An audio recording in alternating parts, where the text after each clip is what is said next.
Hi, welcome back to a timey-wimey pod where we watch every episode of Doctor Who from 2005 onwards. My name is Rebecca.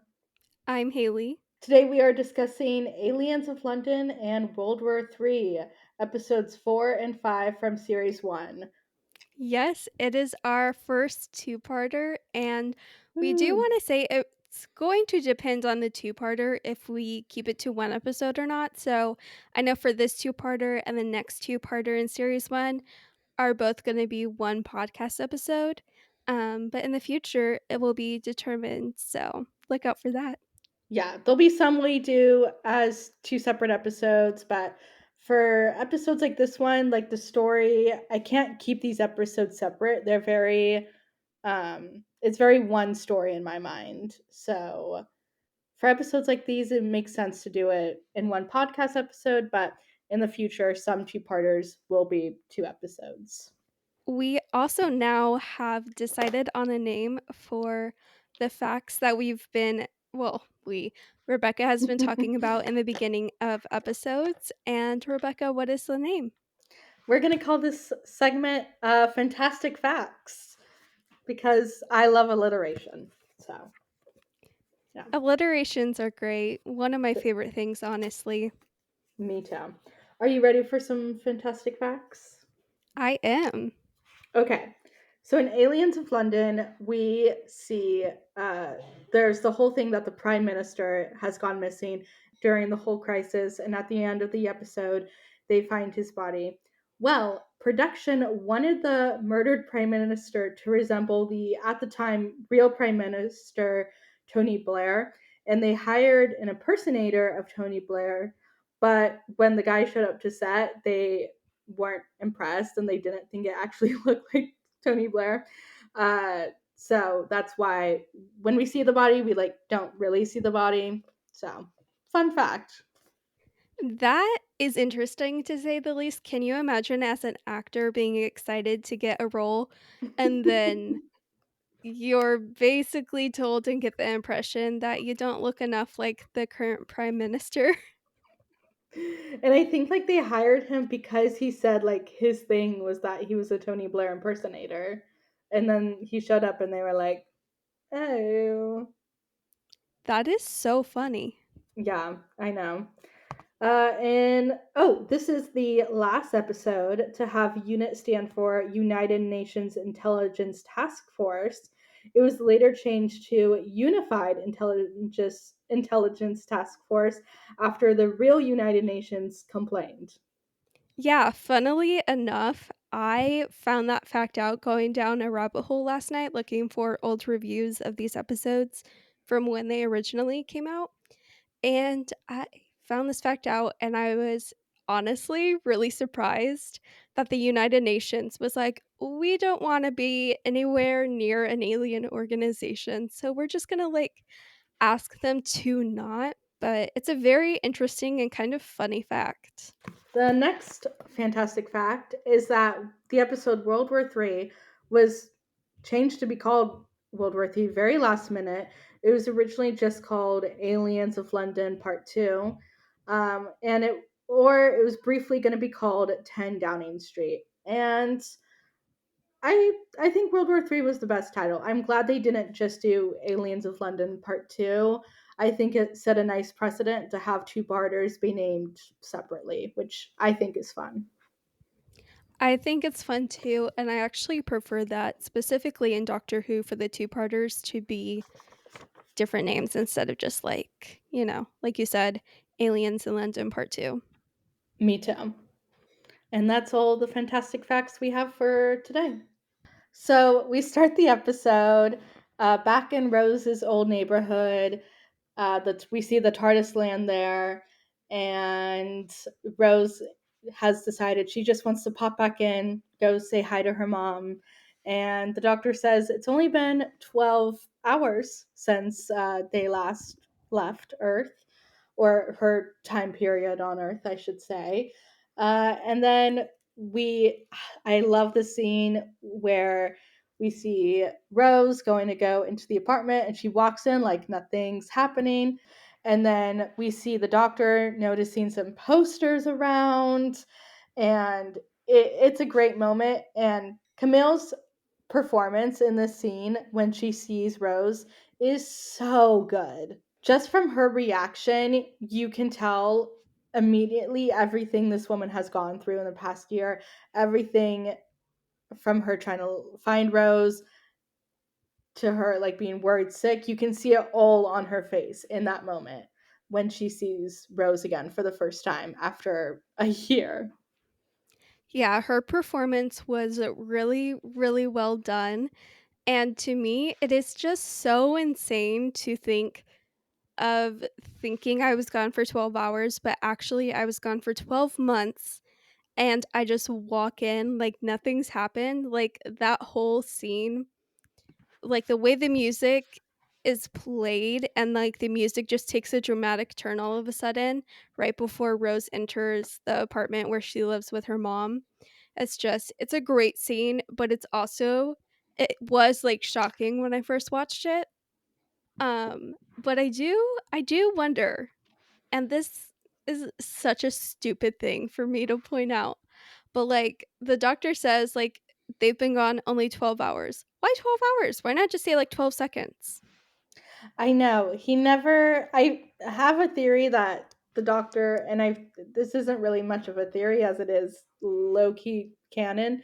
He can't really control the TARDIS very well.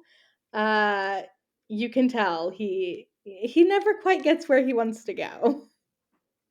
Yeah, we do get a later episode, which is in what, Mhm. series 7, right? See Series series 6.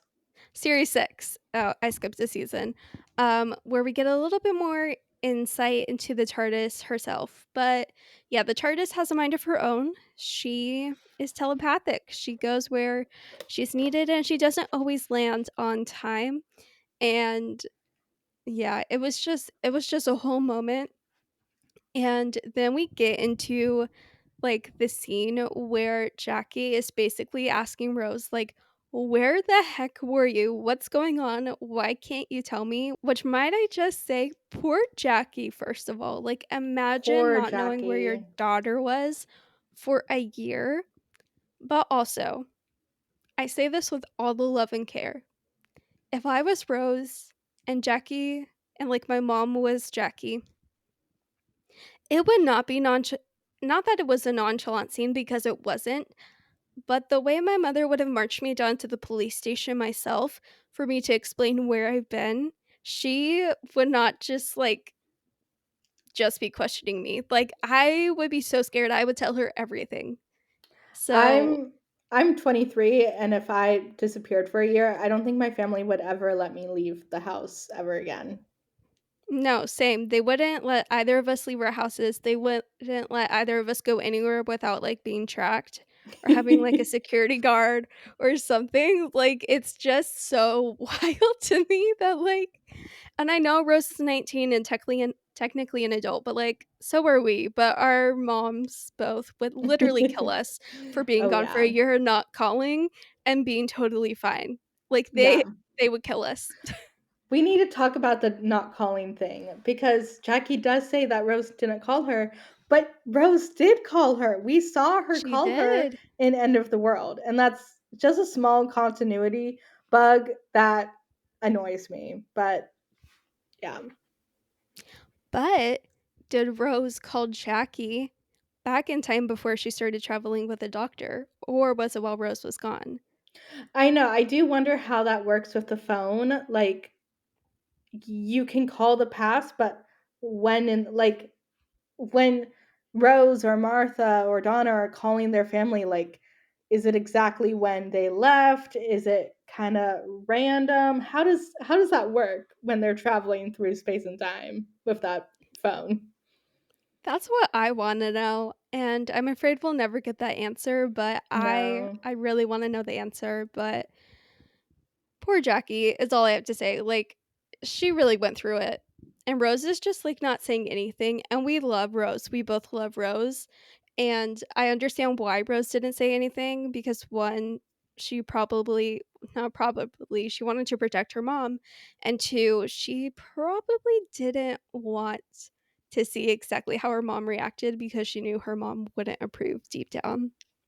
I think she also really wanted to tell her mom, but it's like, how do you explain, "Oh, I've just been traveling through space and time with a 900-year-old alien that I met 12 hours ago."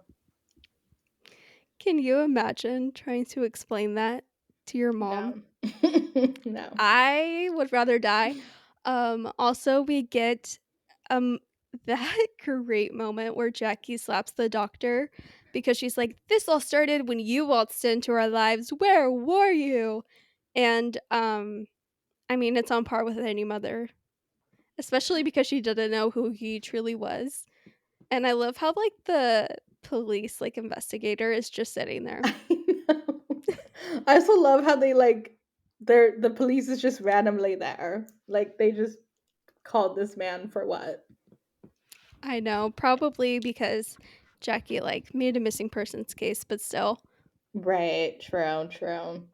And then after that, somehow Rose leaves the apartment again, and we see her and the doctor on some rooftop. I don't even know where, a random rooftop. Cannot tell you. Somewhere in London. Somewhere in London. But this is a great scene. We get to hear them talk. We get to hear the doctor's age for the first time in New Who. We learned that he is 900 years old. And Rose is like, ah, that is an age gap. I Same. miss times like this when they really kept the doctor's age something that you could easily track and know, because now his age is impossible to know. It's actually impossible for any of us to know how old he is.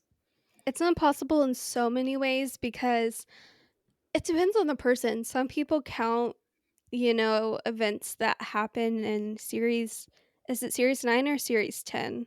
Series 9. Series 9. And then other people don't, and then there's been other stuff since then, so it's, like, very some people are like, "He's over 1,000,000,000 years old," other people are like, "He's only still a couple thousand." It's very confusing It is and very hard to confusing. track. I agree with you. We should try to track it as we go through these episodes We again. should. We should.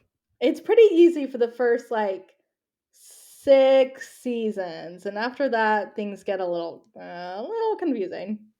A little muddy. Yeah, a little muddy. Also, in the beginning of this episode, when the Doctor and Rosa land, we see that some random kid has spray painted Bad Wolf onto the TARDIS. Which this is not the first mention of the phrase Bad Wolf. This is probably what, the third mention, fourth since Rose? I think so. This is the first time when I was watching the show for the first time, this was the first moment that I noticed Bad Wolf, and I didn't even Same. pick up that it was, like, a thing. I was just like, "Why would they write Bad Wolf on the TARDIS? That's so random."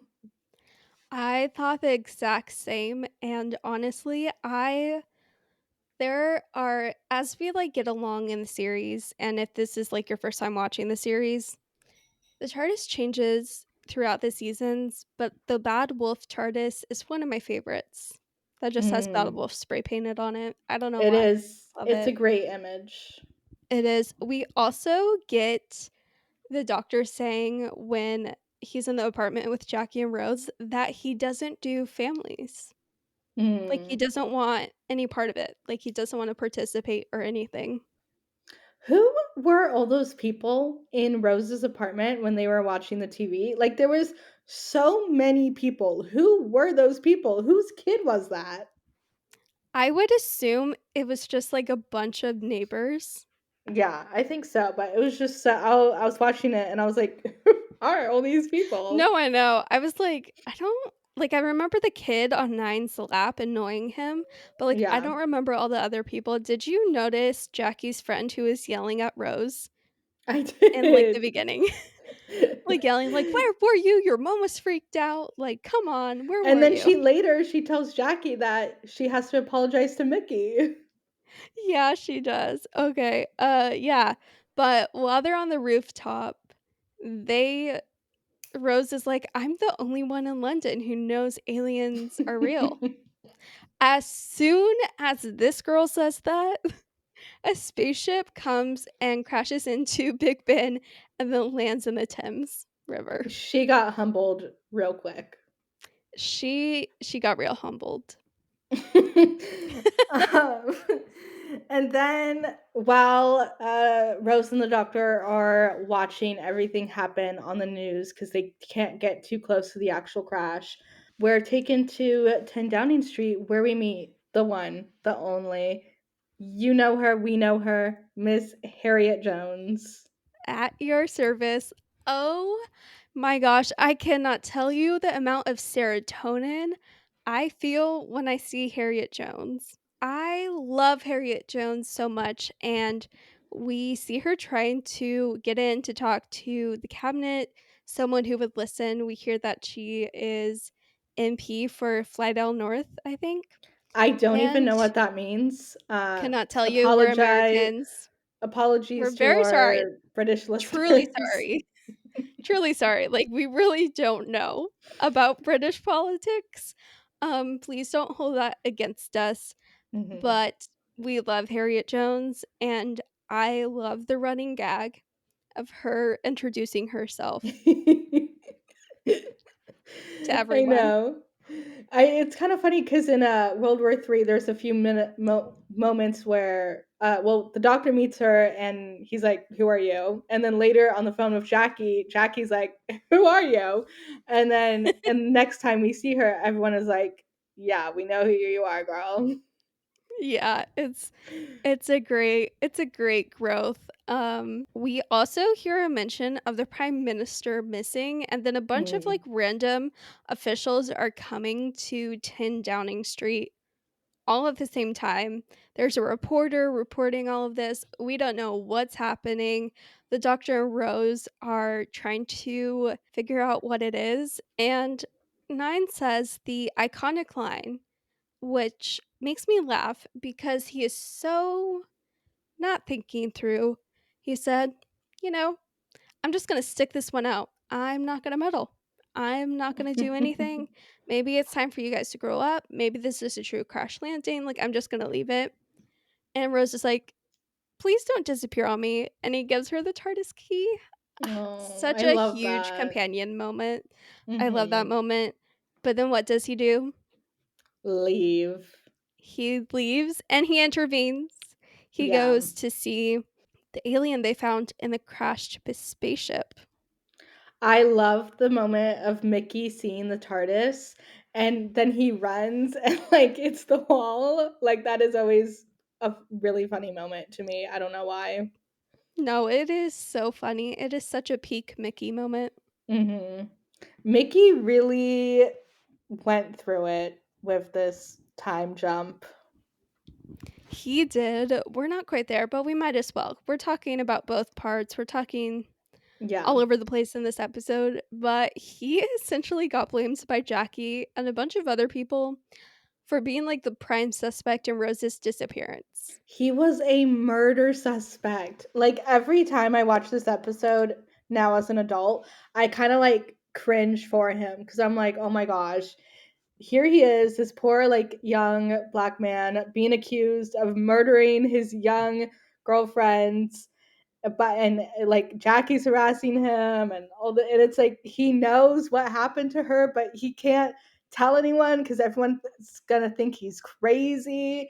And he spends the whole year looking for her, looking for the TARDIS, learning about the doctor. It's really bad. Mickey, I'm not a big Mickey fan, but I really feel for him in these episodes. Yeah, he truly got the short ends of the stick, and I do feel for him. He isn't my favorite character either, but he really didn't deserve that. And like you said, he knew what happened, but he knew if he said like an ounce of that, like people wouldn't believe him in general, but also especially with Rose disappearing. So his reaction to being really mad to see Rose and her not say anything to him, I feel was very valid and was something Rose shouldn't have done. Yeah, his reaction when he goes into the apartment and he just stands there silent, and then everyone else is silent, and then Rose notices him and she's like, I was gonna call, I swear. Girlie, we all know. We She all had know that so much Mickey is time to fading call away him. in your mind. Yeah, She did. she She forgot had a about lot that of time. man. She did, she did. I You go. noticed in this episode, or actually I think it's the next episode, in one of the scenes, we get a scene of him in his bedroom, and in the background, it's like a bunch of like space related stuff, alien related stuff, UFOs, drawings of the TARDIS, and I've never noticed that before, and I that's honestly a really fun Easter egg. I noticed that too, and for some reason, it made me think about Mickey's roommate. Like, Mickey's roommate is living with him. He's being accused of murder. Meanwhile, Mickey's like going spiraling, learning about space, and having like pictures of blue boxes taped on his wall. And yeah, so thinking about Mickey's unknown secret roommate, because Wait, he that has a poor guy. roommate? I'm just assuming. I've never thought that he has a roommate. I always kind of assumed that, like, his gran left him that apartment. That is true. I am completely making up this roommate. There's no evidence. I Okay, I was just gonna be like, I don't remember a mention, but, like, I could be wrong. no. But in the case there is, like, a random roommate, that would be so wild. Moving on, then we see the doctor at the hospital trying to investigate everything that's going on, and we learn that the alien they found on the crashed spaceship is a pig, or it looks like a pig. Yeah, it's a pig in a spacesuit, and when we, like, see the pig itself, it starts running away from everyone, and the doctor had a bunch of soldiers with him because when he got to the hospital from the TARDIS, he opened the door and a room full of soldiers were, like, all talking and chatting, and then they saw him and all pointed their guns at him, and it always cracks me up that the doctor doesn't even flinch. He just, like, tells them what to do I because they know. hear the, like, examiner scream, and then they run, and that's when they encounter the pig, but yeah, the pig runs, it's scared, and one Hmm. of the soldiers shoots it out of fear, and it is honestly so sad to see that moment because the doctor says, like, "Why did you do that? It was scared."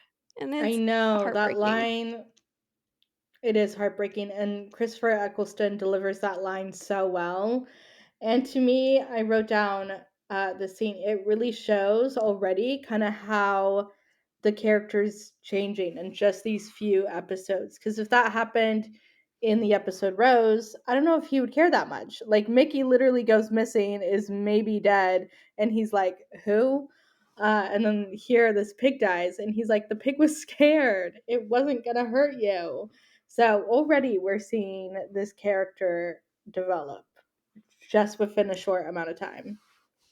We also I don't remember if it's in the scene or if it's shortly after this, that we learned that this pig wasn't actually an alien. It was essentially an alien faking aliens. So we learned the pig is not the alien. There's other aliens going on here. And I remember when I first watched this episode, I was already like, something's a little suspicious about these random people going into 10 Downing Street. And I was right because it turns out they're Slithines. They're in bodysuits. They New have definition zipper for on them in their bodysuit. foreheads. Zipper on their forehead. They unzip it, and then they become these huge green creatures called Slithines. And oh my gosh, it is a very cheesy camp moment anytime that happens, and it is not the greatest quality, but that's what I love about Doctor Who is I love all of the really deep episodes and episodes that are, like, really crazy and serious or dramatic or just have different themes, but I also just like some cheesy episodes like this because I think it just, like, has a fun element to the show that doesn't take itself seriously all the time. Are the Slitheen's the strongest alien, like, creation of the whole show? No, they're not, but it's a fun watch for me, and I know there's, like, a very mixed reception to the Slitheen's as a whole, but I enjoy them. I always laugh whenever I see these episodes and see them unzip, and yeah, I I don't know about complete you. I completely agree. I love the sleuthing. I think these episodes are so camp. They're so fun. Do I want to see the sleuthing again? No. But they're great here. It's fun. They work in this series. I will say the fart jokes I just can't handle. It's a little too much. It's like, okay, we get it. They're a little gassy. I honestly, I didn't mind it until a certain point, and then I was Mhm. like, I think they pushed the line a little too far with some of the jokes, where it was just a little happening a little too often. There was some cringe moments that I'm not going to re-say that were said by some of the characters, but, yeah, I don't mind it as a whole, I just think they did go a little bit overboard with it, but yeah, the Slovenians, very camp. We also see Harriet Jones snooping because, as we mentioned, she had been trying to find someone who would listen to her about, like, an issue that she wanted to raise attention to. As, like, the acting prime minister and, like, some of the other officials leave the cabinet room, she goes in and starts snooping, and she opens the briefcase for, like, emergency protocols, and, like, it's not just, like, emergency protocols, like, these are, like, the real, like, worst case scenario. So, like, Mhm. your average person maybe shouldn't look, but I am glad that she looks, but then she hears all of them coming back, and she runs and hides in the closet, and this scene is so crazy to me because imagine, you were snooping in the cabinet office, you hear them coming back, you hide in the closet, and then you see a group of people unzip their foreheads, become like green creatures, and then kill a guy who was like trying to stop them. Yeah. A crazy scene. The actress Penelope Wilton, it has a great performance in these episodes. I wrote down that Harriet Jones would have made a good journalist because she's willing to sit in a boring government building all day. She knows who everyone is. She's even though like everything is going crazy, she's like, yeah, there's aliens, but let's talk about these hospitals. And she's willing to like hide out, and I was like, yeah, she would be a good journalist if she wanted to be. You're right. She 100% would. And I could see you being like a distant, and I'm saying distant purely because you're American and she's not, descendant Yes. of her. Or like cousin, not descendant, but like cousin, nephew, So nephew, true. niece. Yeah, I'm her nephew.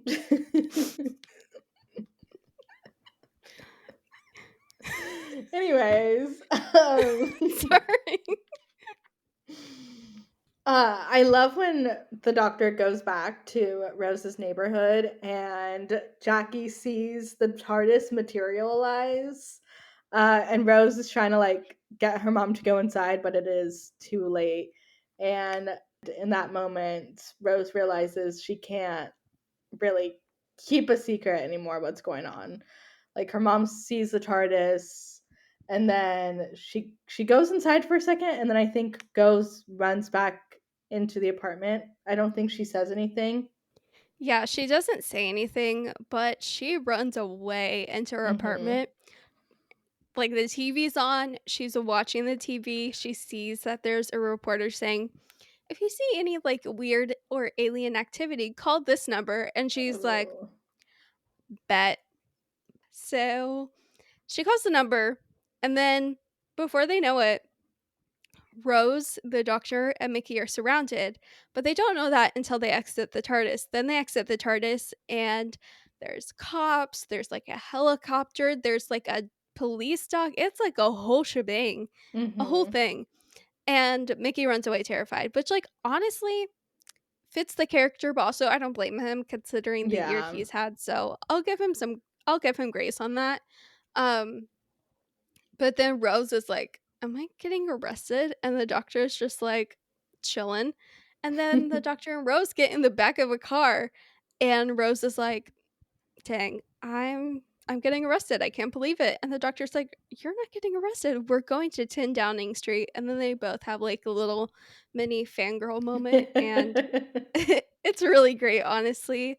And Rose gets excited. And then they get to 10 Downing Street because the doctor is the alien, one of the alien experts. And we also see a bunch of unit members and officials pile into a room. And the doctor tries to get Rose to come with him, but she doesn't have clearance, so she has to stay behind. But that's okay because Harriet Jones herself approaches Rose and then tells her what she witnessed. And then Rose is like, "Oh no, this is a big thing. Like this isn't just a little thing. It's an alien invasion." And by this point the doctor knows that like aliens are involved, like aliens that don't have a good goal. Yeah, I wanted to say a few things about Rose in those scenes. One, I love when Mickey runs away. She says nothing. She's not like, no, stop, don't run. She literally says nothing. She has no reaction to him running away from these armed police officers and military personnel. And another thing I want to say is I really hate the white jacket she wears in this episode. I like the pink shirt and the pants, but the white jacket I can't stand. I don't know why. It was so distracting to me. I just didn't like that white jacket. I didn't notice the white jacket. So fair. But for some reason, when I was watching these episodes, the white jacket was very distracting. And thankfully, she loses it in the second part, but it's very distracting in the first part. That's really funny. I do love her hair in this episode Her and hair is great. in World War III. And then the doctor gets into the room of all the alien officials, and then the like people in charge, like what, there's like two or three guys up there, and like two of them unzip their foreheads and reveal themselves as Slithines. And then, for lack of a better word, start something that like basically starts electrocuting everyone in the room, including the Yeah. doctor. But then the doctor pulls an Uno reverse and then like presses something on his Sonic. So like he stops it for himself and he stops it for the people, but he was too late and the people died. I know. I thought that was kind of sad how like all those people were dead. So many I people know. die in these in the this two-parter. It's kind of crazy. I also love though, like while we're seeing the reveal of this Levine with the doctor, we're also seeing it with Jackie. You know, he's in her kitchen unzipping the forehead, and we see it with the Levine that is going after Rose and Harriet Jones. They have that moment with Margaret, right? Yeah, Margaret Blaine. Mm-hmm. Who we will come to know even better as time goes on. Uh, so I love like the juxtaposition how the three groups we're kind of following all have that moment at the same time. And I thought, even though the Slovene aren't to me the most effective creature, I think that reveal is still really good. No, it's a great reveal and a great cliffhanger. We don't see the doctor doing the Uno reverse with the Sonic until World Mm-hmm. War III. So all we see at the end of Aliens in London is everyone being electrocuted. And like you said, Jackie being chased, Rose and Harriet Jones being chased. It's a big cliffhanger. But we get into World War III. Well, the episode, not the actual thing. And yeah, the doctor does the Sonic. Mickey, what does Mickey do? He runs into Jackie's apartment. Does he hit the Slitheen? Yeah, I think he does. Or no, because of what the doctor did, that Slovene is also Oh being yeah, electrocuted, and so he's able to take a picture of it on his phone. that is right. You are correct. I did think it was sweet that Mickey came in and like tried to help Jackie. I know, me too. I love the scene where Rose and Harriet are in the room. They're hiding from Margaret, and she's kind of staking them out. And then they find Rose, and then Harriet like jumps out so dramatically and is like, "No, no!" take me. It's so Me. dramatic and funny. It's why I love her. I love her so much. Like, she is willing to sacrifice herself first, and also it is, like, the most dramatic reveal, and it is just it's so funny, and I love that. And then meanwhile with the doctor, he gets accused of killing all the unit personnel, and he tries to say the prime minister is an alien, and he's like, that's not going to work, is it? And one of the guys is like, yeah, no. And I just love that scene when they he gets cornered against the elevator, and then he hops in and he's like, never corner someone against an elevator. He escapes, and what cracks me up is, like, he goes up in the elevator, I wanna say, and the doors open on one floor, and then one of the Slitheen's that was chasing Harriet and Rose, like, sees him. Or no, I don't know if this was the one chasing them, but it was just, like, a random Slitheen. See him, and he's like, "Hi." Like, nothing's even out of the ordinary, and then he just goes on his way. And then he saves Harriet and Rose by using a fire extinguisher to, like, temporarily immobilize this living, and then they all ran out of there together. And I love, jumping forward a tad bit, I love when they all three get kind of locked in the cabinet room.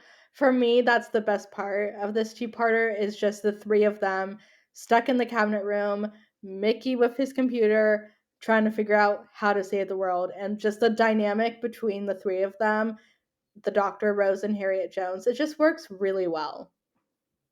Yeah, they play off each other very well, both as characters and as actors, and I Mhm. really appreciate that we get this whole time with them 3 stuck in the room, and I also really think it's funny when Harriet and the Doctor and Rose are trying to figure out what to do, how to stop the slithing. Like they lock themselves in like that room because it's secure because the slithing were chasing them. And they're trying to figure out like, first of all, what's the goal of this slithing besides just like invading Earth? Like what's the goal? What's gonna happen? And also they're like rattling off different things, different ideas, and Rose is just like, "What about a bomb?" And Harriet Jones is like, "You're a very violent young woman." I do. I love that line. And I love how they all start randomly drinking. If you notice, they all have like glasses of like whatever booze was in that room. I just find that They really funny. it's very funny. Honestly, I don't fully blame them. Like, No, they're valid. honestly, I would do the they're same valid. thing. I mean, I'm not a drinker, but yeah, I don't blame anyone else. I know, like, if I was able to safely drink alcohol, I would probably do so in a situation like that.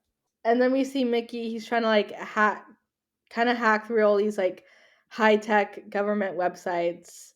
And I love the moment where Jackie is talking to the doctor via phone and is asking him if he can, if like Rose is safe with him, if anything's gonna happen to her. And I love how the doctor just stays silent. He says nothing. Rose is like, it's fine, I'm fine, mom. And we see the doctor kind of look at her for a moment, but still saying nothing. And it's just, it's a great, again, a great performance from Christopher Eccleston. Just not saying anything, but you can tell exactly what he's thinking and feeling, knowing he already cares about her so much, but that he can't keep her safe. Yeah, and that always gets me. And also, a little bit later on in the scene, when the doctor says, "Actually, there's always been a way out, but he can't guarantee Rose's Mm. safety," and that's when he comes up and says, like, basically, "Mickey, I could hack save the into the world, but royal lose you. yeah, I can save the world but lose you, Rose." And Jackie, like, yells at him, and he says, "Do you think I don't know that? Because this is my life, Jackie. It's not fun, it's not smart, it's standing up to make a decision when no one else will," which that is the doctor. That is the Mm. doctor's character.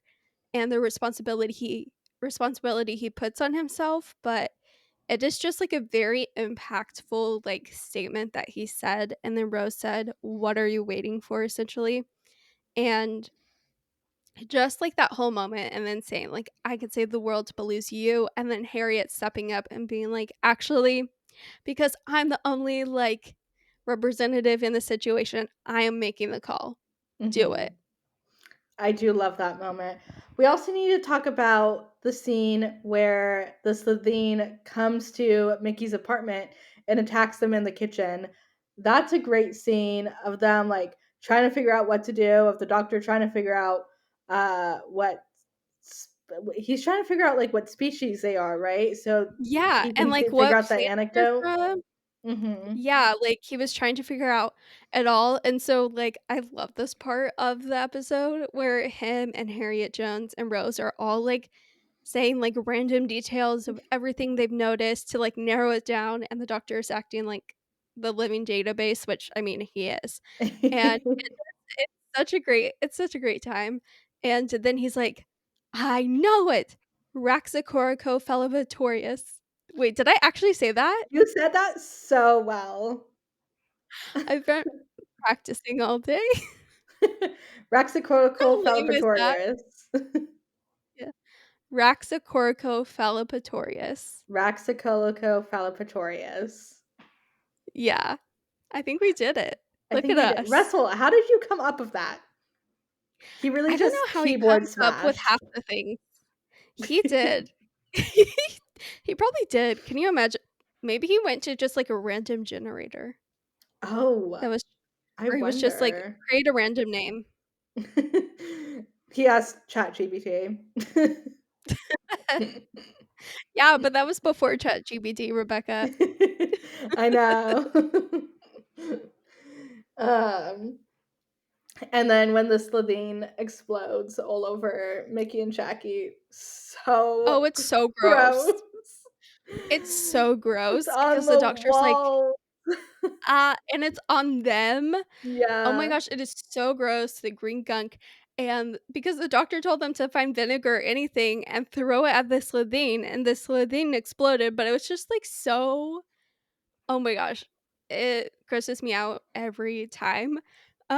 Be but then Mickey, like, after having an exploded Slitheen in his apartment and get all over him, all over Jackie, he hacks into the Royal Navy to direct a Mhm. missile towards 10 Downing Street. Can you imagine? First of all, the amount of laws he broke, but, like, also, like, having full trust in the doctor. Like, I would have full trust in the doctor, but I would still be like, "You're asking me to hack into the Royal Navy and get a missile? Like, what?"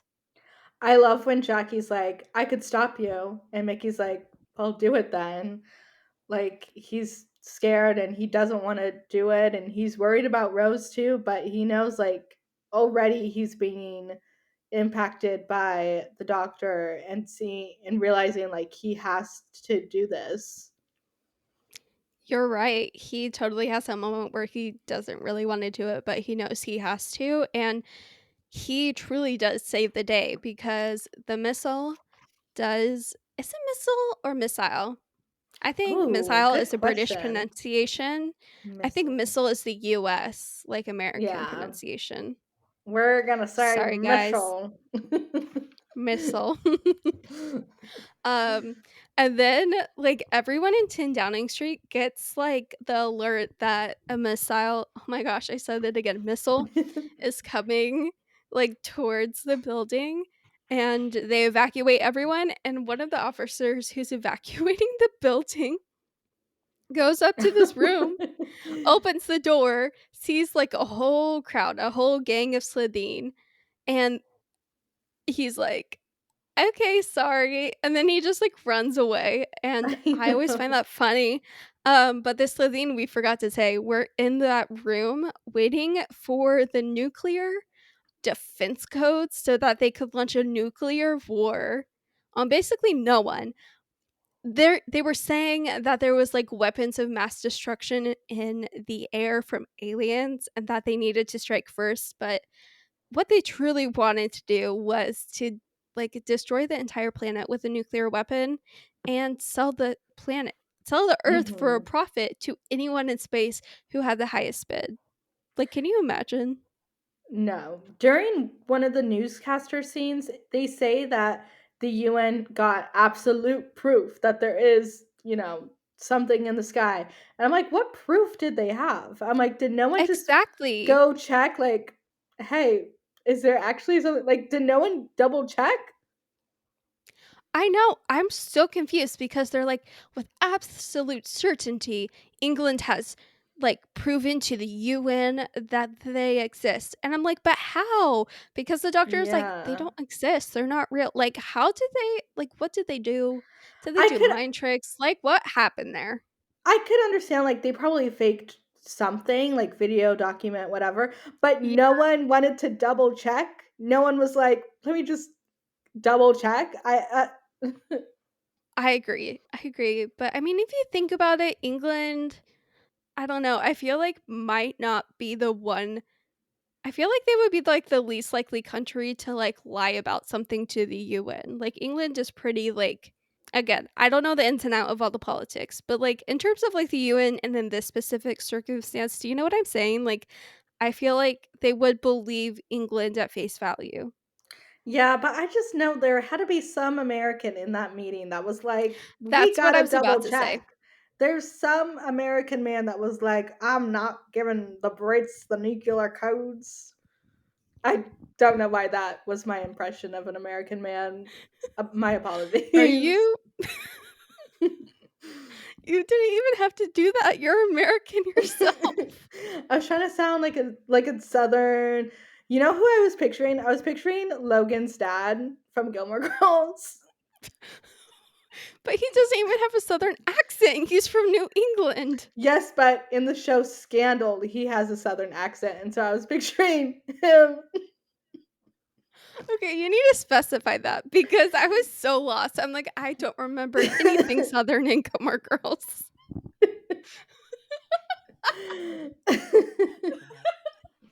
I know, but I was thinking about him, and then I was thinking about, yeah, there you would have to be in my mind to understand the thought process I that thought you just were like happened. having your impression. I thought your impression was like the guy who played Richard Nixon in series 5 or series 6. I mean, the Impossible uh, Astronaut. no, but that would have been good. I'm gonna try to Do you want stop to doing. No, just keep it. Okay. Moving on. So then 10 Downing Street is destroyed. The missile, does its thing. And somehow Rose, the doctor, and Harriet Jones survive without a scratch. That door and that little cupboard must have just been the like strongest cupboard in the world. Because they're fine. Not a single injury. Not a single scrape or cut. It's very interesting that they had literally nothing. They didn't even have concussions as far as we know. Yeah, that's true.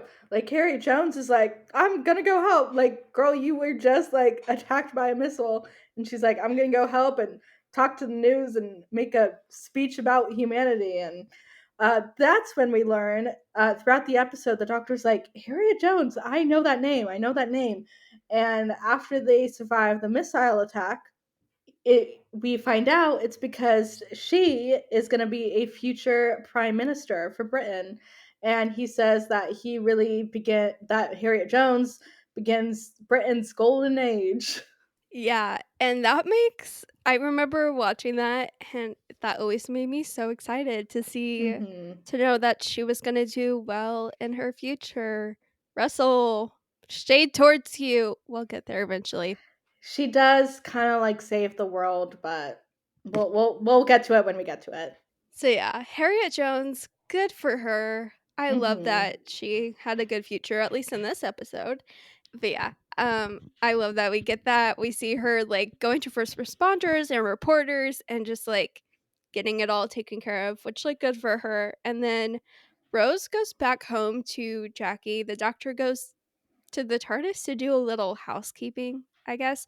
He also makes the kid that spray painted the TARDIS, he asked the kid and, like, made the kid to, like, clean off the spray paint, which another fun fact is the reason for that is because the BBC was basically like, they didn't wanna encourage spray painting, so they were like, Stop. you you have to have the kid clean it up at the end of the episode, or you can't keep it in, basically." That is the funniest thing I've ever heard. That is actually hilarious. Yeah, which makes me so curious. What else did the BBC make Doctor Who include I that wasn't know. originally gonna be included? Like, I'm so curious. Yeah, and, it's interesting now with Disney Plus in the fold, we've already kinda seen a few of their notes be taken into consideration, which so far have been, like, fine, nothing really Yeah. crazy, but I'm interested to see how things go going forward. Yeah, I'm a little nervous because we have the BBC and we have Disney Plus together, like, Mhm. adding notes. Actually, Oof. fact check me on that. I don't know if that's true, but I I'm don't pretty know. sure. Um But yeah, Rose and Jackie have a moment together where Jackie Mhm. is like, "Oh, so, like, this is your life. Like, I wanna know more. Like, I wanna sit down and have shepherd's pie and talk about your adventures in this life with the doctor." And she also tells Rose, she's like, "I don't know why Harriet Jones is getting all, like, the attention and, like, all the credit. It should be you. You guys should be given knighthoods." And then Rose is like, "He doesn't do things like that." Cut to season 2, series 2, Tooth and Claw, Yeah, where Rose yeah. and the Doctor get knighted. That's not really a spoiler. I mean, it is, but it's not really. Not Um, really. but yeah, that No, kinda made me laugh thinking about that. me too. It bugs me so much how Jackie just wants to have tea, she wants to have dinner, and Rose like invites the doctor and is like, "My mom is cooking, she wants to have food," and the doctor just says no, like he's not gonna do that. I'm like, Yeah, just go for like a couple minutes, say hi, have a cup of tea. I know. I wonder why that is. Is it because he just doesn't want to? Is it because he's still very, like, dealing, like, with after effects of the Time War still? Like, I feel it could be a combination of both, but, like, Doctor, like, 9, you could have gone for just a minute. Like, I feel like that was a little not not fair to Jackie because she was genuine. I definitely think it's just kinda lingering effects of the Time War and having just lost Yeah, his entire family. Because later on, we see the Doctor having dinner with Jackie and her family and with you're the right, we do. nobles, and, Yaz invites 13 for tea, and so I think it's just a recent Time War thing. Yeah, it could totally be. The Doctor also gives Mickey a virus to put online to basically erase any mention of the Doctor and anything about him because he didn't want people, like, going after him, which, like, makes sense, but, like, that's kinda crazy, like, a virus to just put online that would only take away the mention of the Doctor. This is not the last time we see the Doctor do It is this. not. It is not. We see the 11th Doctor do this in the 11th hour, right? No, in, like, Oh, no. series 7, I wanna say? We'll get to Okay, it my when we bad. get to it. We'll get there, fear not. We I love will. when we see Rose pack a bag and she's like, "Now I have everything, now you're stuck with me," and we see a few more companions do this over the show, packing a bag, and I wish we saw more of it because, like, I wanna see that. I wanna see them, like, with their bags of stuff, trying to, like, bring it into the TARDIS because a lot of the time they just kinda go, they don't even have a toothbrush, they have nothing, and they're there I for know. months or years. Yeah, that's I love seeing her bags. I'm always so curious to know, like, how much does each companion truly bring? Because we see Donna, she brings so much, which that would be literally me. She's so Literally me going valid. onto the TARDIS. Fully valid. I would 100% bring a hat box too with hats. Like, are you kidding me? Time traveling with the Doctor? Of course I'm bringing my whole Yeah. wardrobe. So Uh-huh. I love those moments too. And how we see Rose all excited and packing up and preparing to go with the doctor again, and then 9 actually asks Mickey to come with them, which is a little bit of growth that we see because to Mhm. me, he was genuine because he did grow to have some respect for Mickey through this episode, I feel, I because agree. I Mickey did step think up. yeah, he knows when he has to give someone a little bit of credit, and he knows Mickey really kind of saved the day, or at least helped with saving the day in this episode. For sure, and Mickey is like, "No. No, thanks. Like, I'm good." No, And he's like, "Please cover for me," to the doctor, and when Rose asks Mickey to come along, the doctor's like, "Yeah, no, there's not enough room, basically, like, no, it's just me and you." So I thought it was nice that he covered for Mickey and didn't hold it against him. very nice. I also love when Jackie's like, "I'll get a job. I'll work weekends. I won't see Paul," and Rose is like, "It's not about you." Like it's just very sweet to see that interaction and Jackie being so worried and wanting Rose to stay, but having to let her go.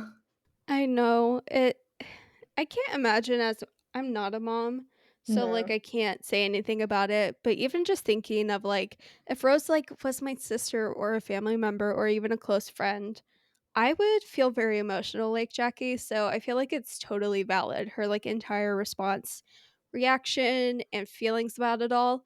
I do find it interesting that Rose says, like, "I promise, like, we'll be back in 10 seconds," when Jackie's like, Mm. "But, like, when will I see you?" Rose is like, "We'll be back in 10 seconds," which is interesting to me because Rose should know by now the TARDIS does not land accurately. They Like, we just learned had this that problem. they did with Charles Dickens, and And the fact they that they're a year late. yeah. So, Gurley was a little too faithful in the TARDIS. Like, we love the TARDIS, but she was a little too faithful. I do love that last scene of Rose saying, "We'll see you in 10 seconds." And Jackie and Mickey stand there. They watch the TARDIS materialize, and Jackie is then like, "It's been 10 seconds." It's very ominous, and it makes you wonder, like, oh, It what is. is going to happen to Rose and the doctor? Like, why aren't they back in 10 seconds? So I do really like how that episode ends. Me too. I also think it's sweet that Mickey just, like, hops up on, like I Hmm. don't know if it's a pole or, like, a garbage, can, but he just, like, sits there, waits for Rose, I and I think that's know. honestly really sweet. It is sweet. So in the last episode we talked about what the heart of the Unquiet Dead was, and we talked about how we thought Rose and Gwyneth were the heart, and um, Charles Dickens. What for you is the heart of this two-parter? Ooh, that's a great question. I don't know, what are your thoughts? For me, it's two things for sure.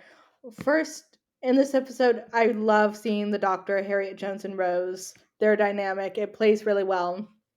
But also at the heart is this drama between the Doctor, Rose, Jackie, and Mickey, and Jackie learning about the Doctor for the first time, and her accepting that her daughter is traveling with this man and seeing aliens and saving planets, and that. So those two dynamics for me are really at the heart of of these episodes. Yeah, I agree.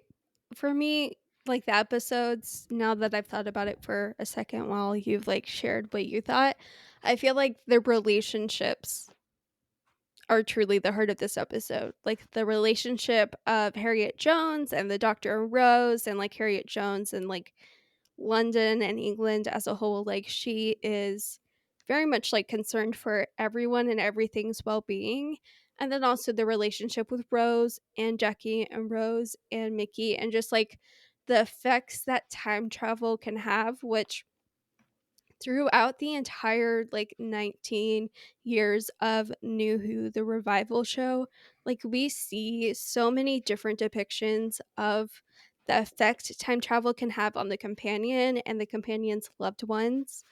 And I feel like this is one of the first true introductions where we've seen Rose be in danger of being like of dying, but we haven't fully seen until these episodes the danger of those around her. I think that is a really interesting aspect in New Who that we from what I've seen of Classic Who, that isn't really prevalent in Classic Who.